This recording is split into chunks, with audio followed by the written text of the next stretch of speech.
بسم اللہ الرحمن الرحیم۔ میرے محترم بھائیوں اور دوستوں، سوداگروں کا ایک قافلہ بغداد کی طرف جا رہا تھا۔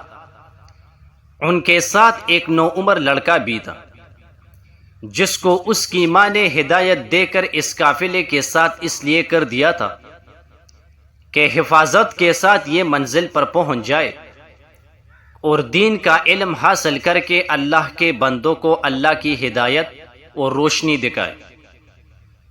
قافلہ اطمینان سے چلا جا رہا تھا کہ ایک جگہ کچھ ڈاکوؤں نے اس پر حملہ کر دیا۔ قافلے والوں نے اپنا مال و اسباب بچانے کے لیے بڑی چالیں چلے کہ کس طرح ان ڈاکوؤں سے اپنا کچھ مال بچا لے، لیکن ڈاکو نہ ان کی چالوں میں آئے اور نہ ان کی رحم کی اپیلوں سے ان کی دل پسیجے۔ قافلے کے ایک ایک آدمی سے انہوں نے سب کچھ چھین لیا۔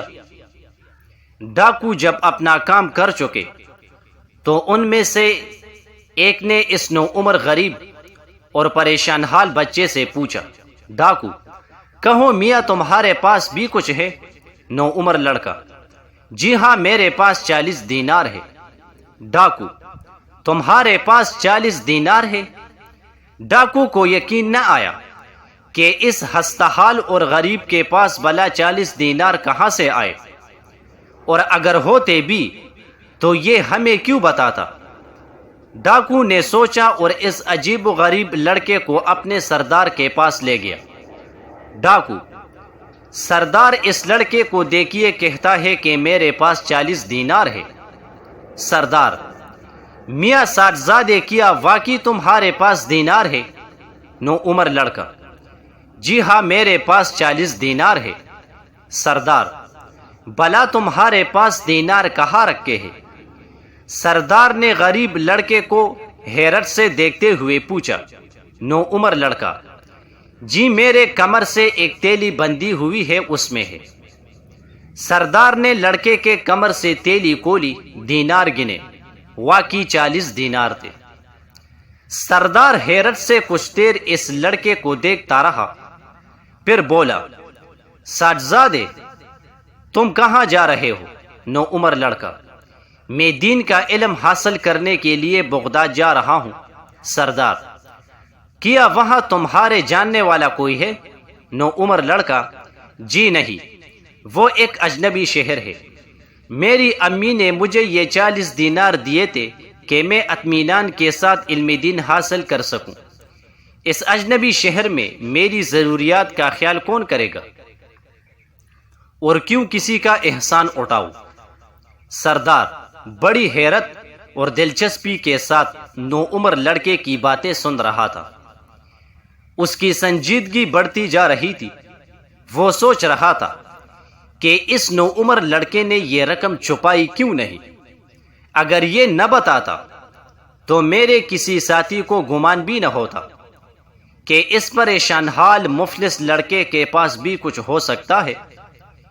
اس لڑکے نے یہ کیوں نہ سوچا کہ میں ایک اجنبی مقام پر جا رہا ہوں، میرے مستقبل اور تعلیم کا دار و مدار اسی رقم پر ہے۔ آخر اس نے یہ رقم چھپائی کیوں نہیں؟ بچے کی سادگی اور اس کی سچائی نے اس کو جھنجھوڑنا شروع کیا، اور اس نے پوچھا، صاحبزادے تم نے یہ رقم چھپائی کیوں نہیں؟ اگر تم نہ بتاتے اور انکار کر دیتے تو ہمیں شبہ بھی نہ ہوتا کہ تمہارے پاس بھی کوئی رقم ہو سکتی ہے۔ نوعمر لڑکا، جب میں گھر سے نکل رہا تھا تو میری ماں نے مجھے یہ نصیحت کر دی تھی، بیٹا کچھ بھی ہو تو تم جھوٹ نہ بولنا، بھلا میں ماں کے حکم کو کیسے ٹال دیتا۔ سردار کے اندر کا انسان جاگ گیا۔ وہ سوچنے لگا کہ یہ نوعمر لڑکا اپنی ماں کا ایسا اطاعت گزار ہے کہ وہ اپنا مستقبل تباہ ہوتا ہوا دیکھ رہا ہے، لیکن ماں کا حکم ٹالنے کو تیار نہیں، اور میں کتنے عرصے سے برابر اپنے پروردگار کے حکموں کو روند رہا ہوں۔ اس نے لڑکے کو گلے سے لگایا، اس کے دینار اس کو واپس کیے، قافلے والوں کا سامان واپس کیا، اور اللہ کے حضور سجدے میں گر کر گڑ گڑانے لگا، سچے دل سے اس نے توبہ کی اور اللہ کی رحمت نے اس کو اپنے آغوش میں لے لیا۔ یہ ڈاکو پھر اپنے وقت کا ایک زبردست ولی بنا اور اللہ کے بندوں کو لوٹنے والا، اللہ کے بندوں کو دین کی دولت تقسیم کرنے والا بن گیا۔ عظیم ماں کی تربیت نے صرف نوعمر لڑکے کو اونچا نہیں اٹھایا بلکہ ڈاکوؤں کی بھی تقدیر بدل دی۔ یہ وہی ہونہار لڑکا ہے جس کو ساری اسلامی دنیا شیخ عبد القادر جیلانی رحمہ اللہ کے نام سے جانتی ہے اور جس کا نام آتے ہی دل عقیدت و احترام سے جھک جاتے ہیں۔ جزاک اللہ۔